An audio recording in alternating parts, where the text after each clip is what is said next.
ഈ ലോകത്തിൽ ജനിച്ച ഓരോ വ്യക്തിയും വിശുദ്ധിയിലേക്ക് വിളിക്കപ്പെട്ടിരിക്കുന്നു. ഓരോരുത്തരും എന്ത് ചെയ്യുന്നുവോ ആ സ്ഥലത്ത് നിന്ന് തന്നെ ഈശോയെ മഹത്വപ്പെടുത്തി ചെയ്തുകൊണ്ട് സ്വർഗത്തിന് അർഹരാകണം എന്ന് നമ്മെ എല്ലാവരെയും ഓർമ്മിപ്പിക്കുന്ന വിശുദ്ധനാണ് വിശുദ്ധ ജോസേ മരിയ എസ്ക്രീവ. നമ്മുടെയൊക്കെ കാലഘട്ടത്തിലാണ് സ്പെയിനിൽ 1902 ജനുവരി 9 വിശുദ്ധ ജോസേ മരിയ എസ്ക്രീവ ജനിച്ചത്. അപ്പൻ ജോസേ എസ്ക്രീവ, അമ്മ മരിയ ഡോളറോസ്. സാധാരണ ഒരു കുടുംബം, സ്നേഹത്തിലും ഐശ്വര്യത്തിലും ഇവരെ വളർത്തി. സാധാരണ എന്ന് പറയുമ്പോൾ ബിസിനസ്സായിരുന്നു. അപ്പന് തുണിക്കച്ചവടമാണ്, കടയുമുണ്ട്. അപ്പം നല്ല നിലയിൽ ഇവരുടെ ബിസിനസ്സൊക്കെ പോയി നല്ല നിലയിൽ ജീവിച്ച് കുറച്ച് കഴിഞ്ഞപ്പം ബിസിനസ് രംഗത്ത് വളരെ പാളിച്ച വന്നു. എല്ലാ ബിസിനസ്സും തകർന്ന് പൊളിഞ്ഞു പോയി. ചുരുക്കം പറഞ്ഞാൽ കുടുംബം അങ്ങ് പാപ്പരായി, ജീവിക്കാൻ വകയില്ലാതായി. പക്ഷെ അവർ ദൈവസ്നേഹത്തിലും ഭക്തിയിലും ഇങ്ങനെ വളർന്നു വന്നിരുന്നതാണ്. അങ്ങനെ ഒരു കണ്ടീഷനിലാണ് എസ്ക്രീവ ജനിച്ച് വളരുന്നത്. എസ്ക്രീവയുടെ ജനനത്തിന് ശേഷം 2 വയസ്സുള്ളപ്പോൾ വലിയൊരു രോഗവും വന്നു, എപ്പിലെപ്സി വന്നു. അപ്പോൾ അതങ്ങോട്ട് സൗഖ്യപ്പെട്ടില്ല. കുറേയൊക്കെ സൗഖ്യപ്പെടുന്ന രോഗമാണ്, എങ്കിലും ആ കുഞ്ഞിനത് സൗഖ്യപ്പെട്ടില്ല. ഡോക്ടർ പറഞ്ഞു ഇനി ജീവിക്കാൻ സാധ്യതയില്ല. അമ്മയും അപ്പനും നല്ല ഭക്തരാണ്. ഇവർ ഈ കുഞ്ഞിനെയും കൊണ്ട് മാതാവിൻ്റെ പള്ളിയിലേക്ക് പോയി. മാതാവിന് സമർപ്പിക്കപ്പെട്ട ജപമാല രാജ്ഞിയുടെ പള്ളിയിലേക്ക് പോയി. പരിശുദ്ധ അമ്മേ, ഞങ്ങളുടെ മോനെ രക്ഷിക്കണേ എന്ന് പറഞ്ഞിങ്ങനെ കണ്ണീരൊഴുക്കി പ്രാർത്ഥിച്ചു. പരിശുദ്ധ അമ്മയുടെ അത്ഭുതകരമായ ഇടപെടൽ കൊണ്ട് കുഞ്ഞ് അല്പ ദിവസത്തിനുള്ളിൽ പരിപൂർണമായിട്ടും സൗഖ്യം പ്രാപിച്ചു. കുഞ്ഞ് വളർന്നു വന്നപ്പോൾ അമ്മ പറഞ്ഞു, മോനെ ജോസേ, നിൻ്റെ പേരിട്ടിരിക്കുന്നതും ഈ മാതാവിനോട് യോസേപ്പിതാവിനോടുള്ളൊരു ഭക്തിയിലാണ്. മോനെ, മാതാവിനോടുള്ള ഭക്തിയിലും സ്നേഹത്തിലും നീ വളരണം കേട്ടോ. നന്നായിട്ട് പഠിക്കുന്ന കുട്ടിയാണ്, പഠിക്കാനുള്ള സാധ്യതകളെല്ലാം ഉപയോഗിച്ച് പഠിച്ചു. അപ്പൻ തൻ്റെ ബിസിനസ് തകർന്നെങ്കിലും സ്ഥലം മാറി താമസിക്കുമ്പോഴും കുട്ടികളുടെ പഠനം നന്നായിട്ട് ശ്രദ്ധിച്ചിരുന്നു. പഠിക്കാനുള്ള എല്ലാ സാധ്യതകളും കൊടുത്തു. സ്കൂളിലെല്ലാം ഒരല്പം കുറുമ്പുണ്ട്, ആക്റ്റീവാണ്. എന്തു പഠിക്കണം, എനിക്കൊരു ആർക്കിടെക്റ്റ് ആവണം, അതാണ് ഉള്ളിലൊരു ലക്ഷ്യം. പക്ഷെ പിന്നീട് കുറച്ച് വന്നപ്പോൾ ഇവൻ്റെ ഇൻട്രസ്റ്റും ഇവൻ്റെ ആ ഒരു തർക്കിക്കാനുള്ള കഴിവും എന്തിനേയും നേരിടാനുള്ള ആ ഒരു ജുഡീഷ്യൽ മെൻറ്റാലിറ്റിയൊക്കെ കണ്ടപ്പം അപ്പം പറഞ്ഞു, മോനെ നിനക്ക് ലോ പഠിക്കുന്നതാണ് നല്ലത്. അപ്പം എന്നാൽ അപ്പൻ്റെ ആഗ്രഹപ്രകാരം എന്തെങ്കിലും ഗുണമുണ്ടാകുമെന്ന് വിചാരിച്ച് ലോ പഠിച്ചു. നിയമത്തിൽ ഡോക്ടറേറ്റ് നേടി. അങ്ങനെ ഇരിക്കുമ്പം നിയമപഠനത്തിന് കുറച്ച് കാലങ്ങൾക്ക് മുൻപ് 16-ാം വയസ്സിൽ അവൻ്റെ മനസ്സിൽ ഒരു സ്വപ്നമുണ്ടായിരുന്നു. ആ സ്വപ്നത്തിന് കാരണം ഒരു ദിവസം ഇങ്ങനെ ഇരിക്കുമ്പോൾ ഒരു ദർശനം പോലെ കാണാണ്, സ്വപ്നം പോലെ കാണാണ്. മഞ്ഞുള്ള ഒരു പ്രദേശത്തിൽ കൂടെ ഒരു സന്യാസി ഇങ്ങനെ പോകുന്നു. ആ സന്യാസിയുടെ കാൽപ്പാടുകൾ ഇങ്ങനെ കാണുന്നു. ഇങ്ങനെ ഒരു ദർശനം പോലെ ഇങ്ങനെ കാണാണ്. സ്വപ്നമാണോ ദർശനമാണോ എന്ന് അവന് തന്നെ അറിയുന്നില്ല. എന്താണ് ആ കാൽപ്പാടുകൾ? സ്വപ്നവും ദർശനവും കഴിഞ്ഞപ്പോൾ എസ്ക്രീവയ്ക്ക് തോന്നി, എന്നെ തമ്പുരാൻ എന്തോ പ്രത്യേക ദൗത്യത്തിനായിട്ട് വിളിക്കുന്നുണ്ടല്ലോ. 16-ാം വയസ്സിൽ തൻ്റെ ഉള്ളിൽ അങ്ങനെ ഒരു വിളിയുടെ ഒരു ദൗത്യം കിടപ്പുണ്ട്, അന്വേഷണം കിടപ്പുണ്ട്. എന്നാലും അപ്പം പറഞ്ഞതനുസരിച്ച് ലോ ഒക്കെ പഠിച്ചു. അത് കഴിഞ്ഞപ്പോൾ അപ്പനോട് പറഞ്ഞപ്പോൾ എനിക്കൊരു വൈദികനാകാനാണ് ഇഷ്ടം. അങ്ങനെ വൈദിക ജീവിതത്തിലേക്ക് പോകുന്നു. 1925 തിരുപ്പട്ടം സ്വീകരിക്കുന്നു. അതിനുശേഷം വീണ്ടും ലോ കൂടുതൽ പഠിച്ചു. ഒപ്പം തന്നെ അടുത്തുള്ള പള്ളിയിൽ ചാർജ് ഏറ്റെടുത്തു. ഒരു കോൺവെൻറ്റിൻ്റെ ചാപ്ലൈനായി. ഒപ്പം തന്നെ ഒരു സ്കൂളിൻ്റെ അഡ്മിനിസ്ട്രേറ്ററായിട്ട് സഹായകനായിട്ട് അവിടെ ജോലി ചെയ്തു. ലോ പഠിച്ചത് കൊണ്ട് എവിടെയൊക്കെയാണോ മറ്റുള്ളവരെ പഠിപ്പിക്കാൻ പറ്റുന്നത് അവിടെയൊക്കെ ഒരു ട്യൂട്ടറായിട്ടും കൂടെ വർക്ക് ചെയ്തു. ഡെഡിക്കേറ്റ് ചെയ്ത് അങ്ങനെ മുന്നോട്ട് പോകുമ്പോൾ ഒരു ധ്യാനത്തിൽ പങ്കെടുത്തപ്പോൾ ആ ധ്യാനത്തിൽ വെച്ച് ഒരു പ്രേരണ, ഒരു തോന്നൽ, തന്നെ ദൈവം പ്രത്യേകമായിട്ട് എന്തിനോ വിളിക്കുന്നുണ്ടല്ലോ. അപ്പോൾ അത് ദൈവമേ എന്താണ് എന്നോട് പറയണേ, എനിക്ക് വ്യക്തമാകുന്നില്ല. നിൻ്റെ ഹിതം ഞാൻ ചെയ്യാം, നീ പറഞ്ഞാലല്ലേ എനിക്ക് ചെയ്യാൻ പറ്റൂ, എനിക്ക് തിരിച്ചറിയാൻ പറ്റുന്നില്ല. നീ എന്നോട് പറയണം, ഞാൻ എന്താ ചെയ്യേണ്ടത്? അപ്പോൾ എല്ലാവരുടെ ജീവിതവും ഒക്കെ വാച്ച് ചെയ്യുന്നുണ്ട്. അവിടെയുള്ള സ്ലം ഏരിയയിലെല്ലാം പാവങ്ങളെ പോയിട്ട് സഹായിക്കുന്നുണ്ട്, അവരുടെ ജീവിതം മെച്ചപ്പെടുത്താനുള്ള കാര്യങ്ങൾ നോക്കുന്നുണ്ട്. അപ്പോൾ അങ്ങനെ പലയിടത്തും പോകുമ്പോൾ എല്ലാവരുടെ ജീവിത സാഹചര്യം കാണുമ്പം എല്ലാവരെയും ഇങ്ങനെ വീക്ഷിക്കുകയാണ്. അപ്പോൾ ജോസെ മരിയയ്ക്ക് തോന്നുകയാണ്, എല്ലാ മനുഷ്യരും ദൈവത്തിൻ്റെ പ്രിയപ്പെട്ടവരല്ലേ, എല്ലാവരെയും ദൈവം വിശുദ്ധിയിലേക്കല്ലേ വിളിച്ചിരിക്കുന്നത്, എല്ലാവരും എന്താണോ അവനവന് കൊടുത്തിരിക്കുന്നത് അവിടെ എൻജോയ് ചെയ്ത് ജീവിക്കുന്നു, അവനവൻ അവിടെ മാക്സിമം സമർപ്പണം ചെയ്ത് നന്നായിട്ട് ജീവിക്കുന്നു. കാരണം ഓരോ മനുഷ്യനെയും വിളിച്ചത് ദൈവമാണ്, ഓരോ മനുഷ്യനെയും രൂപപ്പെടുത്തിയത് ദൈവമാണ്, ഓരോ കാര്യങ്ങളും ഏൽപ്പിക്കുന്നത് ദൈവമാണ്. അപ്പം ഇങ്ങനെ ഉള്ളിലിങ്ങനെ തോന്നുകയാണ്, എന്നെ വിളിച്ചിരിക്കുന്നത് എല്ലാവരെയും ദൈവം വിശുദ്ധിയിലേക്കാണ് വിളിച്ചിരിക്കുന്നത്, യൂണിവേഴ്സൽ കോൾ ടു ഹോളിനെസ്. അതുകൊണ്ട് എല്ലാവരോടും പറയണം, പ്രിയപ്പെട്ടവരെ, നീ വിശുദ്ധനാണ്, നീ വിശുദ്ധയായിട്ട് ജീവിക്കാനായിട്ട് വിളിക്കപ്പെട്ടവനാണ്. നീ ഇപ്പോൾ എന്ത് ചെയ്യുന്നുവോ അത് ദൈവസ്നേഹത്തെ പ്രതി ആത്മാർത്ഥമായിട്ട് ചെയ്യുക, അങ്ങനെ വിശുദ്ധി പ്രാപിക്കുക. നമുക്കറിയാം, വിശുദ്ധ ഡൊമിനിക് സാവിയൊക്കെ അങ്ങനെയാണ്. കളിക്കാൻ പോയപ്പോൾ ഡൊമിനിക് സാവിയോട് വിശുദ്ധനോട് ചോദിക്കുന്നുണ്ട്, ഇപ്പോൾ കളിക്കുമ്പോൾ ദൈവം നിന്നെ വിളിച്ചാൽ എന്ത് ചെയ്യും? ഞാൻ കളിച്ചുകൊണ്ടേയിരിക്കും. കറക്റ്റാണ്. നമ്മൾ എന്ത് ചെയ്യുന്നുവോ അത് ദൈവസ്നേഹത്തെ പ്രതി ചെയ്താൽ അത് സ്വർഗത്തിന് അനുയോജ്യമാണ്, ദൈവത്തിന് ഇഷ്ടപ്പെട്ടതാണ്, അതുവഴി നാം സ്വർഗത്തിന് അർഹരായിത്തീരും. അപ്പം ഇങ്ങനെ ഈ ആശയം, എല്ലാവരും വിലപ്പെട്ടവരാണ്, ഓരോ മനുഷ്യൻ്റെ മുഖത്ത് നോക്കുമ്പോഴും തോന്നും, ദൈവമാണല്ലോ അവനിൽ, ദൈവത്തിൻ്റെ ഹിതം അവനിലൂടെ നിറവേറണം. ദൈവത്തിൻ്റെ ഹിതം നിറവേറ്റാത്ത വ്യക്തികളെ ഞാൻ കുറേ കാണുന്നുണ്ട്. അപ്പോൾ അവരോട് പറയണം, ഇങ്ങനെയല്ല വഴി, ദൈവം ഇത് ഏൽപ്പിച്ചപ്പോൾ ഇങ്ങനെ ചെയ്യണമെന്ന് പറഞ്ഞ് അവരെ ഒന്ന് ഡയറക്റ്റ് ചെയ്യണം. എല്ലാവരെയും വിശുദ്ധിയിലേക്കുള്ള പാതയിലൂടെ നടത്തണം, അവനവൻ ആയിരിക്കുന്നിടത്ത് വെച്ച്. അപ്പോൾ അതിനു വേണ്ടിയിട്ട് കണ്ടുപിടിച്ച ഒരു സംഘടനയാണ്, ഒരു പ്രസ്ഥാനമാണ്, നമ്മളെല്ലാവരും കേട്ടുപരിചയമുണ്ട്. എന്താണത്? ഓപ്പുസ് ദേയി, ഇറ്റാലിയൻ വാക്കാണ്. എന്താണ് അതിൻ്റെ അർത്ഥം? For the work of God. Opus ദേയുടെ correct meaning work of God എന്നാണ്. അത് നമ്മൾ മലയാളത്തിലേക്ക് പറയുമ്പം അത് ആശയമാക്കുന്നത് ഇങ്ങനെയാണ്, ദൈവത്തിൻ്റെ പ്രവർത്തനത്തിന് വേണ്ടി. മറക്കരുത്, ഓപ്പുസ് ദേയ്. എന്ത് ചെയ്യുമ്പോഴും ഓർക്കുക, ഇപ്പം നിങ്ങൾ എവിടെയായിരിക്കുന്നുവോ, ഇപ്പം നിങ്ങൾ അടുക്കളയിലാണോ, ഇപ്പം നിങ്ങൾ ഓഫീസിലാണോ, ഇപ്പം നിങ്ങൾ പഠിപ്പിക്കുകയാണോ, ഇപ്പം നിങ്ങൾ എന്തെങ്കിലും ബിസിനസ്സിൽ ഏർപ്പെട്ടിരിക്കുകയാണോ, ഇപ്പം നിങ്ങൾ എന്തെങ്കിലും വാങ്ങിക്കാൻ പോയിരിക്കുകയാണോ, ഇപ്പം നിങ്ങൾ കളിക്കുകയാണോ, ഇപ്പം നിങ്ങളിത് കേൾക്കുകയാണ് അല്ലേ? അതും എന്തിനു വേണ്ടിയിട്ട്?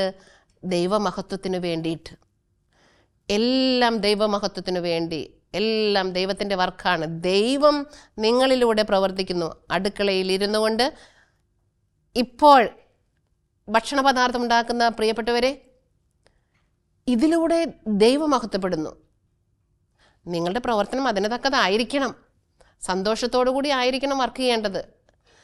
ഇത് മറ്റുള്ളവർക്ക് കൊടുക്കുമ്പോൾ അവരിൽ ആ വളർച്ച പ്രാപിക്കാൻ, അവരും സന്തോഷിക്കാൻ വേണ്ടി നല്ല മനസ്സോടെ ഇത് പ്രവർത്തിച്ചാൽ അവിടെ ദൈവം മഹത്വപ്പെടും. മറക്കരുത്, ഓപ്പുസ് ദേയ്.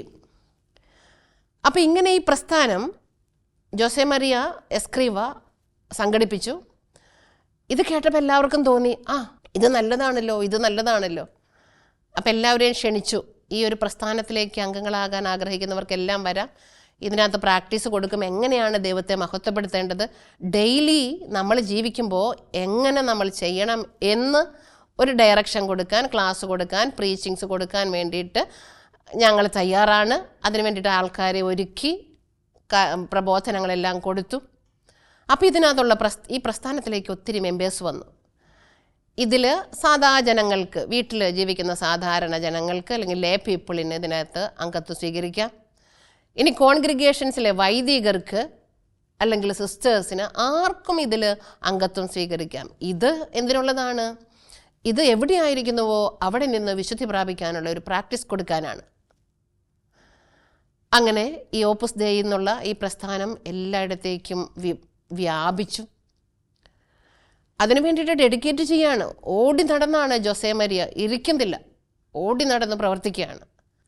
അതിനിടയിൽ ആ പ്രദേശത്ത് യുദ്ധം വന്നു. അനേകം വൈദികരും സന്യസ്തരും ക്രൈസ്തവരും അനേകം ജനങ്ങളും ചിതറിക്കപ്പെട്ടു, കൊല്ലപ്പെട്ടു. അപ്പം ജോസെ മരിയ എസ്ക്രീവ വേഗം അവിടെ നിന്ന് നാട് കടന്നു. കുറച്ച് നാൾ ഒളിവിൽ കഴിഞ്ഞു. ഭീതിപ്പെടുത്തുന്ന അന്തരീക്ഷം വന്നാലും മനസ്സെവിടെയാണ്? അവിടെ ദൈവത്തിൻ്റെ ഇഷ്ടം നിറവേറ്റണം എന്നുള്ളതാണ്. കുറച്ച് നാൾ കഴിഞ്ഞ് ഇവരുടെ പ്രദേശത്തിൻ്റെ പേര് മാഡ്രിഡ് എന്നാണ്. ഈ മാഡ്രിഡ് യുദ്ധത്തിൻ്റെ ആ അന്തരീക്ഷമൊക്കെ കഴിഞ്ഞപ്പോൾ തിരിച്ചവിടേക്ക് തന്നെ വന്നു. തിരിച്ചു വന്ന് വീണ്ടും ഈ പ്രസ്ഥാനത്തിന് വേണ്ടി നിലകൊള്ളാൻ തുടങ്ങി. വീണ്ടും കൂടുതലായിട്ട് കാര്യങ്ങൾ പഠിച്ചു, എല്ലാവരെയും പഠിപ്പിച്ചു. എന്നിട്ട് ആളുകളെല്ലാം ഒരുമിച്ച് കൂട്ടി ജനങ്ങളുടെ പ്രബുദ്ധാരണത്തിന് വേണ്ടിയിട്ട് അവരുടെ വികസനത്തിന് വേണ്ടിയിട്ട് എഡ്യൂക്കേഷൻ വികസിപ്പിക്കാൻ വേണ്ടി എല്ലാ തരത്തിലുള്ള വികസനം നൽകാൻ വേണ്ടിയിട്ടുള്ള ഓരോ കോൺഗ്രിഗേഷൻസ് സ്ഥാപിച്ചു, എഡ്യൂക്കേഷൻ സ്ഥാപനങ്ങൾ സ്ഥാപിച്ചു, യൂണിവേഴ്സിറ്റികൾ സ്ഥാപിച്ചു. അങ്ങനെ കൊല്ലങ്ങളിങ്ങനെ പറയുന്നുണ്ട്. 1953 പുരുഷന്മാർക്ക് വേണ്ടിയിട്ടുള്ള ഒരു സ്ഥാപനം സ്ഥാപിച്ചു. അതിനു മുമ്പ് 1950 ഓപ്പസ് ഡേയെ പൊന്തിഫിക്കൽ പദവിയിലേക്ക് ഉയർത്തിയത്, അംഗീകാരം നൽകിയത്. അതിനുശേഷം 1953 പുരുഷന്മാർക്ക് വേണ്ടിയിട്ടുള്ള ഒരു സ്ഥാപനം തുടങ്ങി, അവരെ പ്രബുദ്ധരാക്കാൻ എഡ്യൂക്കേഷൻ സ്ഥാപനം തുടങ്ങി. 1955 മറ്റൊരു സ്ഥാപനം തുടങ്ങി. ഓരോ കൊല്ലം തോറും പുതിയ പുതിയ സ്ഥാപനങ്ങൾ സ്ത്രീകൾക്കായിട്ട് അങ്ങനെ സ്ഥാപനങ്ങൾ തുടങ്ങിയാണ്. 1973 സ്ത്രീകൾക്ക് വേണ്ടിയിട്ടുള്ള പ്രത്യേകമായിട്ടുള്ള സ്ഥാപനങ്ങൾ അങ്ങനെ തുടങ്ങിയത്. എല്ലാത്തിനും ആ ഹോളി ക്രോസ് എന്നുള്ളൊരു പേര് കൊടുത്തിരുന്നു എല്ലാ സ്ഥാപനങ്ങൾക്കും, കോൺഗ്രിഗേഷൻസിനും. യുദ്ധം കഴിഞ്ഞ് എല്ലാം സമാധാനപരമായിട്ടുള്ള ആ അവസ്ഥയിൽ തന്നെ റോമിലേക്ക് ഇദ്ദേഹം വിളിക്കപ്പെട്ടു. റോമിൽ ഇദ്ദേഹത്തിൻ്റെ ആശയങ്ങൾ വളരെയധികം ഇഷ്ടപ്പെട്ടു ഓപ്പസ് ദേയി. അപ്പോൾ പല രൂപതകളും പറഞ്ഞു, ഞങ്ങളുടെ രൂപതയിൽ വന്ന് ഓപ്പസ് ദേയിയെക്കുറിച്ച് പ്രസംഗിക്കണം, അതിനെക്കുറിച്ചുള്ള ഒരു ധാരണ നൽകണം. എല്ലാ ജനങ്ങളും വിലപ്പെട്ടവരാണ്, എല്ലാവരും ദൈവത്തിൻ്റെ വിളി സ്വീകരിച്ചവരാണ്, എല്ലാവർക്കും ചുരുങ്ങിയ കാലഘട്ടമേ ഉള്ളൂ, എല്ലാവർക്കും ചുരുങ്ങിയ ദൗത്യമേ ഉള്ളൂ, അതെല്ലാം വിലപ്പെട്ടതാണ്, എന്ത് ചെയ്താലും വിലപ്പെട്ടതാണ്. അല്ലാതെ ഒരു സ്റ്റാറ്റസ് ഇല്ല ദൈവത്തിൻ്റെ മുമ്പിൽ. സ്റ്റാറ്റസിന് വ്യത്യാസമില്ല, വിശുദ്ധിക്ക് വ്യത്യാസമില്ല, ആയിരിക്കുന്നിടത്ത് ചെയ്യണം. അതുകൊണ്ട് ഞങ്ങളുടെ രൂപതയിൽ ഞങ്ങളുടെ ആളുകളെ പഠിപ്പിക്കണം, എല്ലാവരെയും പഠിപ്പിക്കണമെന്ന് പറഞ്ഞ് എല്ലാവരെയും അങ്ങനെ വിളിച്ചു, എല്ലായിടത്തുമായി. ഒപ്പം തന്നെ അവിടെ കുറേയധികം കോൺഗ്രിഗേഷൻസുകൾ സ്ഥാപിച്ചു. അതായത് സെമിനാരികളുടെ, പരിശീലന കേന്ദ്രങ്ങളുടെ, ദൈവശാസ്ത്രത്തിൻ്റെ എല്ലാം കോൺഗ്രിഗേഷൻസ് സ്ഥാപിച്ചു. ഈ കോൺഗ്രിഗേഷൻസിൻ്റെ എല്ലാം, അതായത് സംഘടന എന്ന് അർത്ഥമാക്കുന്നത്, അല്ലെങ്കിൽ കൂടുതൽ ഈ സന്യാസ പരിശീലനങ്ങളും കോൺഗ്രിഗേഷൻ വൈദിക പരിശീലന കേന്ദ്രങ്ങളും മറ്റെല്ലാ സംഘടനകളും ഒന്നും കൂടി വിപുലമാക്കാൻ വേണ്ടിയിട്ടും ബേസിക്കായിട്ട് കൂടുതൽ കാര്യങ്ങൾ പഠിപ്പിക്കാൻ വേണ്ടിയിട്ട് അവർക്കെല്ലാം വേണ്ടി കൂടുതൽ ഫോർമേഷൻ കൊടുക്കാൻ വേണ്ടിയിട്ട് സംഘടിപ്പിച്ചിരിക്കുന്ന ഒരു ഗ്രൂപ്പ്. അതിനകത്തെ അംഗമായിട്ട് ജോസെ മരിയ എസ്ക്രിവേനെയും റോം തിരഞ്ഞെടുത്തു. അപ്പോൾ എല്ലായിടത്തും ക്ലാസ്സുകൾ കൊടുക്കാനായിട്ട് നടക്കും. ആ കാലഘട്ടത്തിൽ തന്നെ 60,000-ഓളം പേര് ഓപ്പസ് ദേയി എന്ന പ്രസ്ഥാനത്തിൽ അംഗങ്ങളായിട്ടുണ്ടായിരുന്നു, 80 രാജ്യങ്ങളിലായിട്ട്. പിന്നീട് ഈ അംഗങ്ങളുടെ എണ്ണം കൂടിക്കൂടി കാലഘട്ടങ്ങൾ ചെല്ലുന്തോറും കൂടിക്കൂടി വന്നു. ഇപ്പോൾ 2012 കണക്കൊക്കെ അനുസരിച്ച് ലക്ഷങ്ങളൊക്കെ കവിഞ്ഞ് കുറേ ആളുകളാണ് എല്ലാ രാജ്യങ്ങളിലേക്കും ഇത് വന്നു. ഒത്തിരി വൈദികർ ഇതിൽ അംഗങ്ങളായിട്ടുണ്ട്. ജോസെ മരിയ എസ്ക്രീവ തൻ്റെ ദൗത്യം ഇങ്ങനെ ചെയ്തുകൊണ്ടേയിരുന്നു. ഇനി നമുക്ക് ഈ വിശുദ്ധനെക്കുറിച്ച് പഠിക്കുമ്പോൾ ഈ വിശുദ്ധൻ്റെ മേഖലകൾ, വ്യക്തിത്വത്തിൻ്റെ പ്രത്യേകതകളെ ഒന്ന് നോക്കാം. വിശുദ്ധനെക്കുറിച്ച് എല്ലാ മാർപ്പാപ്പമാരും വാതോരാതെ സംസാരിച്ചിട്ടുണ്ട്. നമുക്കറിയാം, പിയൂസ് 12 അന്ന് 1950 ഈ ഓപ്പസ് ദേയിയെ പൊന്തിഫിക്കൽ പദവി നൽകി ഉയർത്തിയത്. ജോൺ 23 മാർപ്പാപ്പ, അതുപോലെ തന്നെ ജോൺ പോൾ 2 മാർപ്പാപ്പ, പോൾ 6 മാർപ്പാപ്പ, അതുപോലെ തന്നെ ഫ്രാൻസിസ് പാപ്പ, ബെനഡിക്റ്റ് പാപ്പ, എല്ലാവരും അദ്ദേഹത്തെക്കുറിച്ച്, ഈ വിശുദ്ധനെക്കുറിച്ച് ഒത്തിരിയേറെ കാര്യങ്ങൾ പറഞ്ഞിട്ടുണ്ട്. കാരണം എന്നും പ്രസക്തമാണ് ജോസെ മരിയ എസ്ക്രീവ എന്ന വിശുദ്ധ വ്യക്തിത്വത്തിൻ്റെ സഭയ്ക്ക് നൽകിയിട്ടുള്ള വലിയ സംഭാവനകൾ. ഇതൊരിക്കലും നിന്നു പോകില്ല. കാരണം കാലഘട്ടങ്ങൾ നിൽക്കുവോളം ഓരോ മനുഷ്യൻ്റെയും പ്രാധാന്യം ഏറ്റവും വലുതായിട്ട് നിലനിൽക്കും, ഈ മൂല്യം നിലനിൽക്കും, ഈ പ്രസ്ഥാനം നിലനിൽക്കും. ജോസെ മരിയ എസ്ക്രീവയുടെ ഏറ്റവും വലിയ പ്രത്യേകത, അദ്ദേഹം ദൈവത്തിനു വേണ്ടി ദൈവത്തിൽ നിന്ന് ദൈവത്തോടുകൂടെ ചെയ്തു. അതായത് എല്ലാ മനുഷ്യരെയും സ്നേഹിച്ചു. ദൈവം സൃഷ്ടിച്ച എല്ലാ ആത്മാക്കളെയും ദൈവത്തിനു വേണ്ടി നേടിയെടുക്കുക, അതിനുവേണ്ടി ദൈവസന്നിധിയിൽ തന്നെയാണ് അഭയം പ്രാപിച്ചത്. ദീർഘനേരം പ്രാർത്ഥനയിൽ ചെലവഴിച്ചു. ദൈവത്തോട് ചോദിക്കും, ദൈവമേ ഞാൻ എന്താ ചെയ്യണ്ടേ? ഇത് എൻ്റെ ഇഷ്ടമല്ല, ഇത് നിൻ്റെ ഇഷ്ടമാണ്. മാർപ്പാപ്പന്മാരൊക്കെ പ്രത്യേകം എടുത്തു പറയുന്നുണ്ട്, ജോസെ മരിയ എപ്പോഴും വിശ്വസിച്ചു സ്വന്തം ഇഷ്ടമാണെങ്കിൽ ഒന്നും ചെയ്യാൻ പറ്റുകയില്ല, ഇത് ദൈവത്തിൻ്റെ ഇഷ്ടമായതുകൊണ്ട് ആ ഇഷ്ടം നടക്കാൻ വേണ്ടി തന്നെ സമർപ്പിക്കാനായിട്ട് ജോസെ മരിയ എസ്ക്രീവ തയ്യാറായി എന്ന്. അതുകൊണ്ട് നമ്മളെപ്പോഴും ദൈവത്തിൻ്റെ ഇഷ്ടം ഓരോ സമയവും തേടണം. എന്നെക്കുറിച്ചുള്ള പ്ലാൻ എന്താ, ഞാനിത് ചെയ്യുമ്പോൾ എന്നെക്കുറിച്ചുള്ള പ്ലാൻ എന്താ, എങ്ങനെ ചെയ്യണമെന്നാണ് എന്നെക്കുറിച്ച് ദൈവം ഇച്ഛിക്കുന്നത്? ദൈവം നിശ്ചയിച്ചാൽ അത് നിശ്ചയമായിട്ടും നടക്കും. നാം നിശ്ചയിച്ചാൽ, നാം മാത്രം നിശ്ചയിച്ചാൽ, എൻ്റെ സ്വാർത്ഥതയിൽ നിന്ന് നിശ്ചയിച്ചാൽ ഒന്നും നടക്കില്ല. ഇപ്പോൾ നിങ്ങളായിരിക്കുന്നത് എവിടെയാണോ അവിടെ ദൈവം നിങ്ങളെ നിയമിച്ചിരിക്കുകയാണ്. അവിടെ ദൈവം ആഗ്രഹിക്കുന്നത് പോലെ ചെയ്യാൻ. ജോസെ മരിയ എസ്ക്രീവയ്ക്കുള്ള മറ്റൊരു പ്രത്യേകത മാതാവിനോട് വലിയ സ്നേഹമാണ്. നമുക്കറിയാം, അന്ന് കുഞ്ഞായിരുന്ന വിശുദ്ധന് അസുഖമായപ്പോൾ മാതാവിനോട് പ്രാർത്ഥിച്ചിട്ടാണ് മാറിയത് എന്ന്. ആ ഭക്തി എന്നും നിലനിന്നു. അതുകൊണ്ട് പിന്നീട് വലിയ ഒരു ദേവാലയം, ഒരു ഷ്രൈൻ തന്നെ പണിതുകൊണ്ട് മാതാവിനോടുള്ള സ്നേഹവും ഭക്തിയും കാണിച്ചു. ഓപ്പസ് ഡേയിലെ അംഗങ്ങളായ എല്ലാവരോടും പറഞ്ഞിരിക്കുന്നു, നിങ്ങളുടെ റൂമിൽ മാതാവിൻ്റെ ഫോട്ടോ വേണം. ഓപ്പസ് ഡേയുടെ ഓഫീസ് റൂമിൽ മാതാവിൻ്റെ ചിത്രം വേണം. ഓഫീസ് റൂമിലേക്ക് കടക്കുമ്പോൾ ഈ ചിത്രത്തിൽ നോക്കി നിങ്ങൾ ഗ്രീറ്റ് ചെയ്യണം, മാതാവേ സ്തുതി എന്ന് പറയണം. ജീവിച്ചിരിക്കുന്ന ഒരു വ്യക്തിയോട് നിങ്ങൾ സംസാരിക്കുന്നത് പോലെ ആ മാതാവിനോട് സംസാരിക്കണം. ജോസെ മരിയ എസ്ക്രീവ എന്ന വിശുദ്ധ വ്യക്തിത്വത്തിൻ്റെ കയ്യിൽ എപ്പോഴും കൊന്തയുണ്ടായിരുന്നു, പോക്കറ്റിൽ കൊന്തയുണ്ടായിരുന്നു. കൊന്ത ചെല്ലാനായിട്ട് എപ്പോഴും പ്രേരിപ്പിച്ചിരുന്നു. ധാരാളം ജപമാലകൾ സദാ ചൊല്ലിക്കൊണ്ടിരുന്നു. എപ്പോഴും പറയും, പരിശുദ്ധ അമ്മയിലൂടെ വേണം ഈശോയിലേക്ക് നീങ്ങാനെന്ന്. ജോസെ മരിയ എസ്ക്രീവ എന്ന വിശുദ്ധമായ വ്യക്തിത്വത്തിന് സഭയോട് വലിയ സ്നേഹമായിരുന്നു. അവരുടെ കാലഘട്ടത്തിൽ ലിറ്റർജിക്ക് വ്യത്യാസം വന്നു എന്ന് ചരിത്രത്തിൽ പറയുന്നുണ്ട്. അതുവരെ അവർ തുടർന്നു വന്നിരുന്ന ഒരു ലിറ്റർജിയുടെ ഒരു ഫോം അവർക്കെല്ലാം ഒരു ആശ്വാസപ്രദമായിരുന്നു. അത് മാറിയപ്പോൾ ഭയങ്കര വിഷമമായി. പക്ഷേ ചരിത്രത്തിൽ പറയുന്നത്, അത്ര വിഷമമായിട്ടും അതിലുള്ള അംഗങ്ങളോട് പറഞ്ഞു, നിങ്ങളിത് ചെയ്യണം. അപ്പോൾ അതിനുവേണ്ടി മീഡിയയുടെയൊക്കെ സഹായത്തോടു കൂടെ, അല്ലെങ്കിൽ മാധ്യമങ്ങളുടെ സഹായത്തോടു കൂടി അത് പഠിച്ചെടുത്തു, കഷ്ടപ്പെട്ടും അത് ചെയ്തു എന്നാണ് പറയുന്നത്. ജോസെ മരിയ എസ്ക്രീവയ്ക്ക് ഫാമിലിയോട് വളരെ സ്നേഹമായിരുന്നു. അപ്പനാണ് ലോ പഠിപ്പിക്കാനായിട്ട് മുൻകൈ എടുത്തതെന്ന് നമ്മൾ കേട്ടു. അപ്പോൾ എപ്പോഴും പറയാം, അപ്പം പറഞ്ഞത് ഞാൻ അനുസരിച്ചതുകൊണ്ട് അപ്പന് ബുദ്ധിമുട്ടുണ്ടായ നാളിൽ, സാമ്പത്തികമായിട്ടാകെ തകർന്നു പോയ നാളുകളിൽ അപ്പനെ ഒന്ന് സഹായിക്കാനായിട്ട് എൻ്റെ ഈ ലോ പഠനം കൊണ്ട് എനിക്ക് പറ്റി. എന്താ അന്നും ചെയ്തിരുന്നു, പഠിച്ചിട്ട് കുറച്ച് പേരെ പഠിപ്പിച്ച് കിട്ടിയ കാശ് കുടുംബത്തിൻ്റെ കാര്യത്തിന് വേണ്ടി ചിലവഴിച്ചു. അപ്പം ഈ വിശുദ്ധൻ്റെ സഹോദരങ്ങൾ തന്നെയാണ് പറയുക, ഞങ്ങളുടെ ഈ സഹോദരൻ ജോസെ മരിയ ഞങ്ങളുടെ കുടുംബത്തിന് എന്നും സ്നേഹമാണ്. അപ്പൻ മരിച്ചപ്പോൾ അപ്പനെ പോലെയാണ്.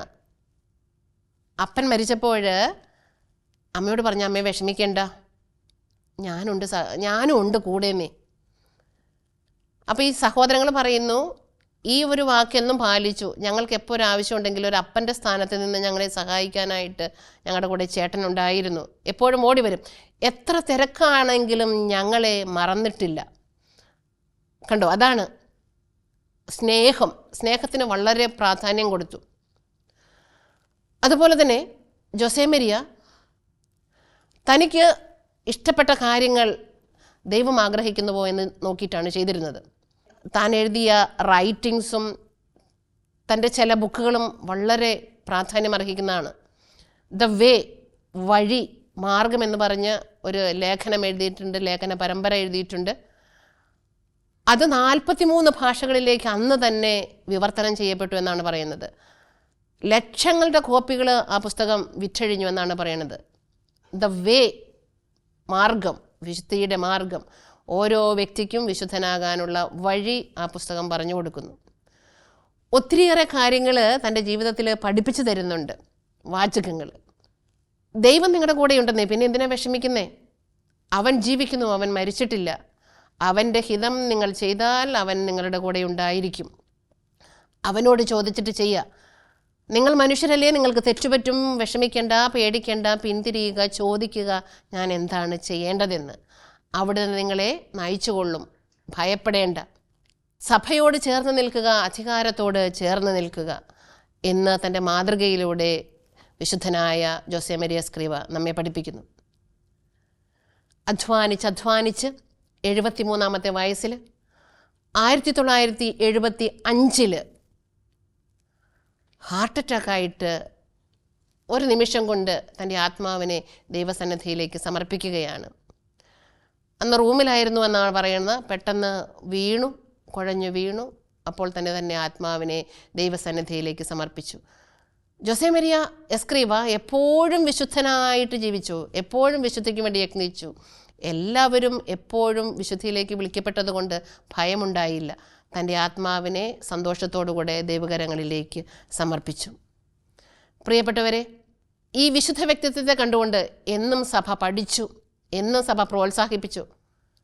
രണ്ടാം വത്തിക്കാൻ സൂനഹദോസ് നടന്നപ്പോഴൊക്കെ ഈ ആശയമാണ് എപ്പോഴും മുന്നിട്ട് നിന്നിരുന്നത്. ഓപ്പസ് ദെയ്, എല്ലാ മനുഷ്യരും വിശുദ്ധിയിലേക്ക് വിളിക്കപ്പെട്ടിരിക്കുന്നു, എല്ലാ മനുഷ്യരും സഭയുടെ സമ്പത്താണ്. അതുകൊണ്ട് എല്ലാവരെയും ഉയർത്തണം, എല്ലാവരെയും സ്നേഹിക്കണം. അത് വലിയൊരു ആശയമാണ്. അതുകൊണ്ട് എല്ലാവരും എന്നും വിലമതിക്കുന്നു, ഏത് വിഭാഗത്തിൽപ്പെട്ടവരായാലും. ഇത് സഭയുടെ ഭാഗത്ത് മാത്രമല്ല, ഇപ്പോൾ സൈക്കോളജിസ്റ്റ് ആയിക്കോട്ടെ, സൈക്കാട്രികൾ ആയിക്കോട്ടെ, ലോ പഠിക്കുന്നവരായിക്കോട്ടെ, ഏത് മേഖലയിലുള്ളവർക്കും ഈ ഒരു ആശയം വളരെ വിലപ്പെട്ടതാണ്, ഇഷ്ടപ്പെട്ടതാണ്.